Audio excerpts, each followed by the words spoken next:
My name is Tom Marcucci. I'm a lifelong Schenectadian, and the city means the world to me. And I'm very thankful to have the opportunity to speak to Roger and ask some questions I've been dying to ask you. So, and it's a pleasure. Okay, it is. It's an honor. Thank you very much.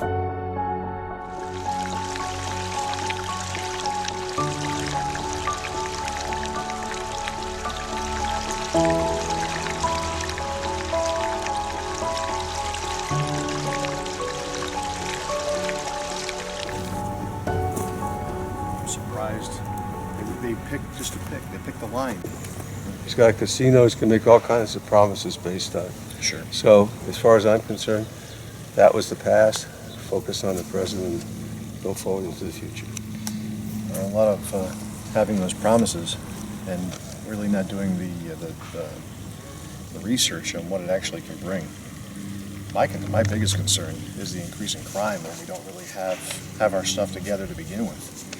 Well, I was just asked by Chucky what I thought about the casino. He said he was in favor of it. And I said, look, just so you know where I'm coming from, I'm not a fan of the casino. Right. I'd work to make it work, and I'd start planning what happens if it doesn't. Of course. But Absolutely. you're, in my mind, exactly right. So when you talk about the millions of dollars, supposedly 4.1 million coming to the city annually, it was 5.7, and then within weeks, 5.7 was reduced to 4.1. Based on whose studies, though? I mean, it's Projections coming out of the state and the casino, and the point is, none of those take into account the infrastructure costs, the fire and police costs, which you will need certainly on the police side, Right. crime, and the social costs, because you're going to have people who are going to go to the casino to pay their outrageous tax bills. And the house always wins. So people who cannot afford to lose will lose. And that's unfortunate. And again, if you're the first one to do something, you have a competitive advantage. But when there are casinos in Saratoga, Turning Stone, Springfield, and the Catskills, it's pretty clear that this is not going to be a magnet that's going to draw people in, because you've got these other directions they're going to have to go through to come here. And so I'm afraid, although there'll be initial fanfare, and Springfield won't be up till the year after the casino here, you're going to have people from here betting. And this is a poor city where the average family income is about $36,000. That's not what you should be doing with your money. And no one's going to be able to tell people, should tell people what to do. Sure. But if you don't have the discipline and you think this is the answer to your financial issues, you're going to cause more. the city is already pretty broken, and anybody that drives in surrounding areas can see that. It's quite depressing to see such a change since in my lifetime. Crane Street is amazing. The decline. My time frame is 25 years. I came here to be the president in the 1990s, so I've seen the changes over a lesser period of time than you have, but it's pretty dramatic. Yeah. And ironically, the thing that McCarthy keeps hitting me on, because it took properties off the tax rolls, and when college invested its money in the College Park Seward Place neighborhood, that's the only neighborhood in this city where property values have gone up. Right. It looks wonderful, by the way. Thank you.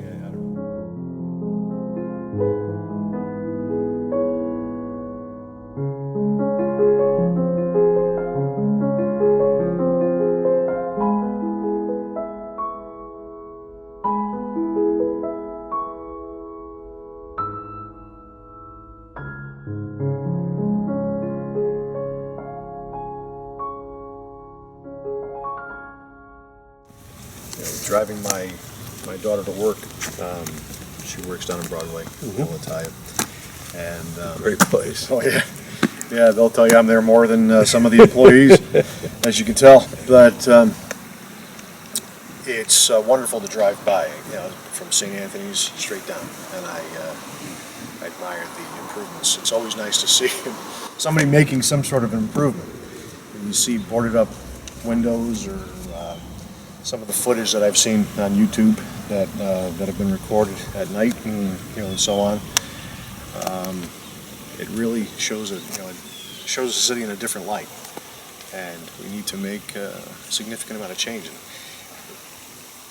When I'm thinking positive, when you actually do take office, what can we do as Schenectadians to help you make your job that much easier? I would do a couple of things right off the bat, starting on January 1. The first is I would let people know that if they're working in City Hall, I want them to tell me on one piece of paper, what they do, what the biggest problem is that they have, and what their solution to the problem is. That's the way I ran Union, that's the way I'd want to run the city. Because you don't want to reinvent things, Right. and you want to turn to the people who've been experiencing the issues for solutions. It's a bottoms-up approach. If you're running something, you have to make decisions at the end of the day. But you want to make sure that the people who are working with you feel that they're part of the solution. And in point of fact, City Hall's got many issues. And it's foolish for me to say I'm going to come in on January 1 and I'm going to turn everything around by myself. It's not going to happen that way. The way it happens is if people work together, and in particular here, if the people in City Hall who've been dealing with the issues have proper leadership and know that they're not only going to be listened to, but they're going to be able to provide some of the solutions. That's fantastic. Failure to plan is a plan for failure, right? You got it. I'm under the, from what I've been told anyways, the assessed values on properties in Schenectady are based on 120%, is that correct? 121%. How do they determine something like that to begin with when there's, nobody can afford that? And, how do they correct the tax situation so that people aren't turning every house that they held pride in into a rental and then screaming out of the area as fast as they can? I think there are the two answers in part. One is that 121% means that if you were to bring it back to 100%, if you were assessed at the real value, then your tax rate, which is now about 4.2%, at least that's what I find on my bill, it comes out to, that 4.2% before garbage fee, which brings it up closer to 5, would go up to about 6%. We already are the highest tax entity in the capital district. Right. And that number would be dramatically increased, go from 1.21 down to 100%. Then what you're doing is you are reducing it by 1/6, and that's another 16%.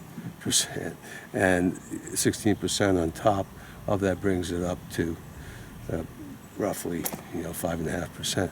But that's getting into the weeds. The real question you ask is, what can we do about taxes? And the answer is you have to find a way to drive up property values, then you can reduce tax. There is almost no one in this community whose biggest asset is not their house. And there is no one in this community who has had their biggest asset increase in value. My house, in the 10 years I've owned it, is down about 30%. In the last 4 years, it's down about 20%. So it's something that has to be reversed. And the way you reverse it is threefold. One, you drive crime out. You have to have a safe city for people to want to invest and move into a city.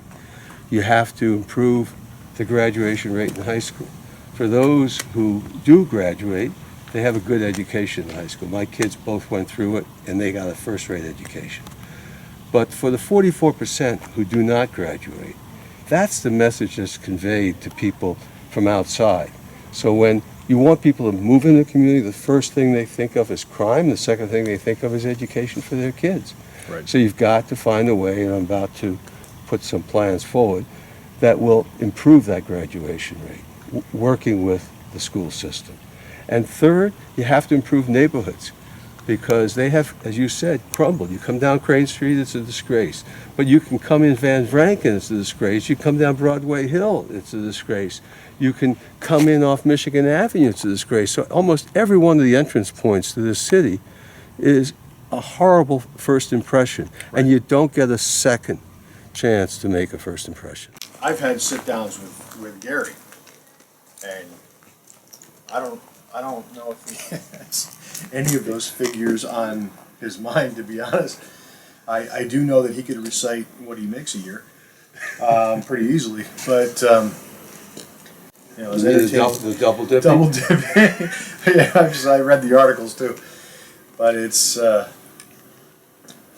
nice to know that you know you have that, and your math, by the way, is spot your every step.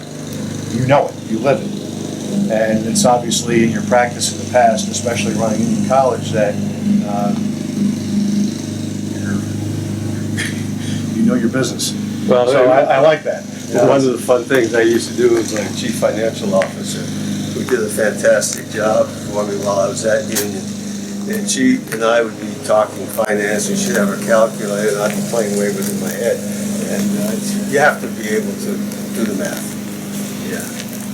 I may not be able to do calculus in my head, but I can certainly, I know where the numbers are.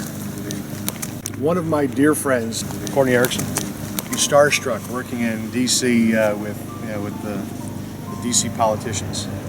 So one of the game plans was for him to be a smaller fish in a bigger pond, so to speak, by moving him back home. And he wanted to help his community. The biggest fish in the smaller pond. Yeah, bigger fish in a smaller pond. Thank you. Thank you. Sorry about that. Smaller fish in a bigger. Yeah. A little caffeine here. I try to listen. Thank you. That's good stuff. He was starstruck by the movers and shakers, if you will. And as brilliant as he was, he's my best friend. I told him one of the bits of advice that I'd given him is, at some point, you may be disappointed, you know, with who he holds loyal. You know, he's loyal to a fault. He was loyal to a fault, and being starstruck within those different party affiliations, it didn't help him or the community that he loved. He would help anybody, no matter what the party line. Right. You know, it's just in his. Well, that's what it makeup. should be. Yeah. I mean, think about it. agree. What you tell me, what national politics have to do with the local scene? People are concerned about crime, safety. They're concerned about the education of their kids. They're concerned about their neighborhoods. It's not a question of whether you're pro-life or pro-choice. It's not an issue that comes into play at the local level. You have your strong personal beliefs, and everyone should, but the key thing is that you seek to make the community better in which you live. Yeah, that was his goal, and to get the support of a party, and with his ambition, whether it be Republican or Democrat, was his challenge. He was dedicated, very loyal Democrat, only to find out how disappointed he was with the support that he had received. His immediate friends and his immediate circle were fantastic. The higher-ups and the ones that are pulling the strings, so to speak, were a very big letdown. They're a letdown to the whole community, in my opinion. So, we all want a better community.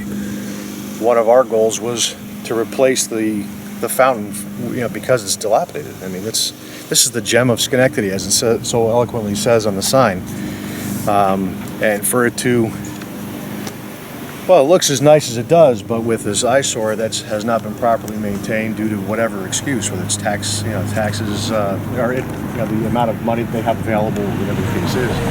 One of our goals was to replace this in honor of James Patrick and Mike Canty, who passed in World Trade Center, along with Charlie Mills, who was our former chief. Mike worked in the World Trade Center on the 92nd floor of Tower 1. He was on the commodities desk at Car Futures on the morning of September 11th, 2001. He was a guy everyone wanted to be around. Mike was a really, really nice kid. He was very friendly and fun, very, very good sense of humor. And he was voted the friendliest in his high school and his college. And, unfortunately, Courtney passed, really too early. I mean, 44 years old, pancreatic cancer. Wow. So What's the cost on doing that? That's the studies we're still doing, because there's so many numbers out there, and you meet certain companies that you think may have all the skill sets they actually don't. We were fortunate enough to be down at World Trade Center for the anniversary, and we met who is now a very close friend, Joe Caristo, who's based out of the Florida area. One of his relatives and also a close friend were responsible for building the World Trade, along with the fountain and all of the functionality, if you will, of that fountain. So we are in direct contact with those people now. But it's so fountain difficult. is unbelievable. It's amazing, isn't it? It's breathtaking. This is basically where I'd like to start, as a citizen. Would you be opposed to private fundraising to help assist, so it's not a draw on the Absolutely not. Absolutely not. In fact, that's one of the things I've been thinking about, ways of using private sources to deal with some of the things. But I'd go further. Can we set up a fund that would help people perhaps stay in their homes? We've had a lot of stories recently about code enforcement, and the focus is on penalizing people. How about finding a way to help people stay in their homes, as opposed to finding ways to drive them out? The foreclosures that I've heard of, I don't know how accurate the numbers are, but it's definitely something that catches my attention. And we've been beat up enough. We definitely need to be on the road to healing than it is to anything else. But I'm sorry, I wanted to pick up on what you said a few moments ago, because I think it's a key point. We talked about, you mentioned Central Park being the gem of Schenectady. But what I found as someone who came here in 1990, you have the park, which is a clear gem. You have Union College, which is a gem. You have City Hall, which, if it were fixed up, would be a gem. And one of the things that really bothers me, when you talk about code enforcement, leadership is you set the example. What kind of an example are you setting when you go out and you get the Wanda Neals of this community, and you cite them for not having a second railing when the railings in front of City Hall were tied up for about 2 years, and the paint is still coming off the window frames? Code violation frustration. That's the reasoning behind a YouTube video from a Schenectady resident over a recent code enforcement sweep. People were ticketed for things like chipped paint and rotting wood, but the video shows the same problems found right at City Hall. News 10 ABC's Rachel Yankunis looking into what some call a double standard. She's live at City Hall. And Rachel, the answer wasn't easy for you to find. Lydia, it really hasn't been that easy to find answers. The building inspector supervisor here tells me he can't comment on this issue, but a lot of people feel, as you mentioned, this is a double standard. They say if they're getting cited for having chipping and peeling paint and cracked stones, the city should be cited as well. Earlier this week, the city of Schenectady made their rounds in a code enforcement sweep, citing homes for chipping paint, cracked front steps, and numerous other violations. But inspectors didn't cite one very important building. Who's citing City Hall? David Tanner posted a video online after people complained about their violations. He showed those same code violations at City Hall. He argues the city should be held to the same standards. You can't have a double standard, expect the homeowners to be cited for peeling paint when you have a magnificent building like this that's being neglected. Jess Petrikrin works in Goose Hill, one of the neighborhoods slammed with violations.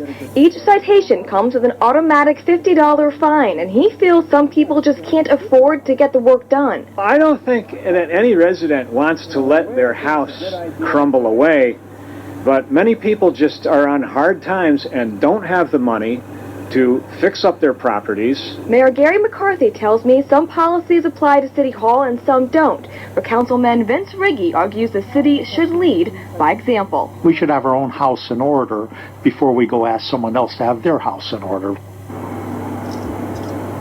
Mayor McCarthy is in New York City today, but I did speak with him by phone. He tells me they are planning to address this issue, but that there's other work that they need to do inside the building, and he wants to get all of that done at the same time. Live in Schenectady, I'm Rachel Yankunis, News 10.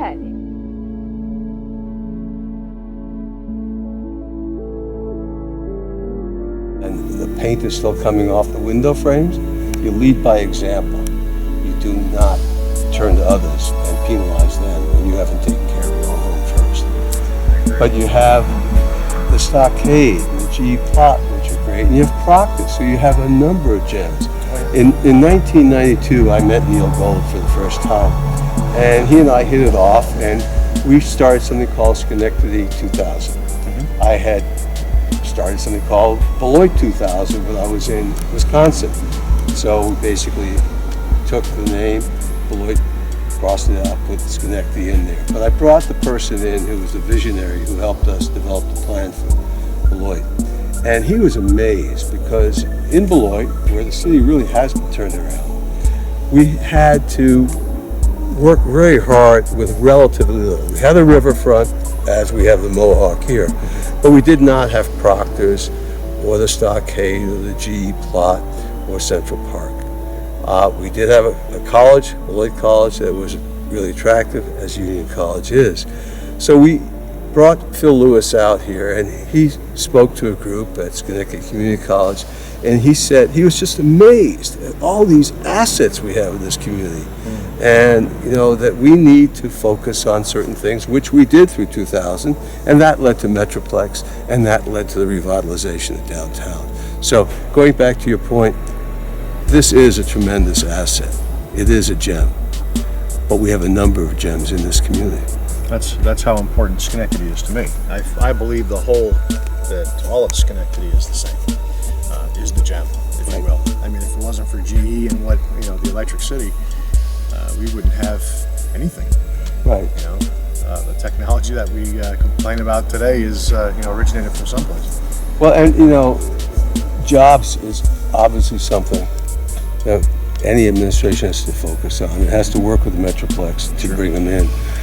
But from my perspective, I think we need to try to partner much more with the GE. Yeah. You have power and water downtown, and that's tremendously important. We have at the R&D Center in Niskayuna roughly 2,400 people who are among the brightest people we have, not only in this country but worldwide. And there are things that I am sure we can do working with R&D to make downtown a very different place.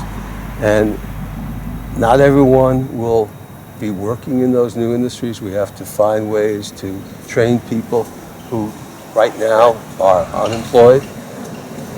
But we have to take advantage not only of the physical assets like Central Park, but of the tremendous asset that is represented by, for instance, General Electric R&D. Correct. Yeah, that's GE pulling out most of some of the. Well, they've taken down buildings over the years. They've moved to different states. What type of incentive is there for us to keep them here, or having other companies come in? I've seen a lot of new companies come into Schenectady, but not at the rate of, say, surrounding cities. Well, part of it is the tax structure. Right. And the other thing is, with respect to GE taking down properties, in my mind, and I'm not pointing fingers anywhere else or at anyone, but to take on GE and fight GE is a losing proposition. Right. It's like a bantamweight going against a world-class heavyweight, and it's not a fight you're going to win. So those buildings came down as a result of questions of assessment, and you lower your taxes if you don't have a building there. Right. So you work with people, and you don't drive them out of their homes or out of their businesses. It's a losing situation for the city when that happens. As far as I'm concerned, one of the things one needs to do is to really bring volunteerism back in this community. People obviously work on the Rose Garden, and that's great, but there should be efforts throughout this city, and it's something I'd want to see on a regular basis. Not, as you will see, as I'm sure will happen in a few weeks, there'll be a picture with all the Democratic politicians with a rake, and there'll be some cleanup. As soon as the picture's taken, they'll go back to whatever they were doing before. This is something I'd be part of, and I want to have others join with me in doing this on a regular basis. I'm not even sure what their party affiliation is, but their dedication to Schenectady is amazing. Well, there shouldn't be any worry about party affiliation. well, that's the biggest concern. Be a question of getting the job done and making this to be a community that everyone can enjoy. Having, it's almost like it's more of a question of loyalty to a party than it is to their city. Right. So, I mean, I have friends across, everything, every party that's out there. And we've spoken very candidly about the city. Well, I go on a different basis. I go on the Groucho Marx theory of membership. Groucho Marx said he would never belong to a club that would have him as a member. I don't belong to any political party because I don't think at the local level it makes any sense whatsoever. We should work together across party lines. I agree wholeheartedly. One thing about Schenectady is it's a small world in general. In Schenectady, it's that much smaller. So if it's not something you know directly, you know them indirectly. You know their family, their cousins, their sisters. You name it. And the closeness that we had growing up, I haven't been able to find it anywhere else. There's a bond here. It's amazing. I'd like to see that bond strengthened in the sense that we work together across party lines. I founded the Alliance Party 6 years ago now with the idea of having people work across party lines because, as I said earlier, it doesn't make any difference if you're a Democrat, Republican, Conservative, Independence Party member, Working Families Green, or blank like me. What you want is for people to work together for the betterment of the community. I don't have any party affiliation. I go with my heart. What I am is I'm not a Republican, I'm not a Democrat, I'm a Schenectadian. And that's it. Simple as that. And what's going to be the best for our community, our children, and their future. People that I've talked to, have said, "Oh, you're crazy. That place has gone downhill." They don't remember what I remember. And then I had to think about this. There's a generation gap that has no idea what I've experienced. So I look like the crazy guy that can tell you the best times of my life were here rather than traveling outside of the state. But just look at what we talked about already in terms of the assets of this community. And name another community of this size that has those assets.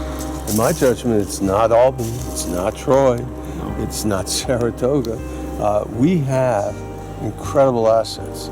We have got real problems, and you can't solve them until you admit you have them. Absolutely. But if you admit you have them, and you can get people to work together, then you've got a city that really can shine again. And it can be a great city again. Really, quite easy. I'm counting on history repeating itself. And, with the... I hope not in terms of the election results. Oh, exactly. No, hell no. No, I wouldn't say that. But, once again, having another opportunity to correct our mistakes. If I can, speak for multiple people that I've talked to, it's actions speak louder than words. And currently, those that are in office have very few words to really say. So your actions and your words have both been very strong. You have a proven track record and a tremendous amount of respect. And the opportunity for me to talk to you is amazing. I appreciate it very much. Pleasure. Thank you very much.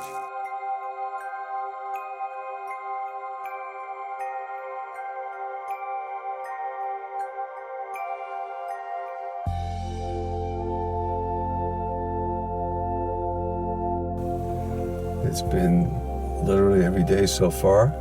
Petition process ends next Monday, but then it's a different type of knocking on doors. And just keep doing it, keep walking the streets, seeing whatever I can, meeting as many people as I can, and finding out as much what's on their mind as them finding out what's on mine. Nothing more foolish than for somebody running for office to only tell people what he or she wants to do.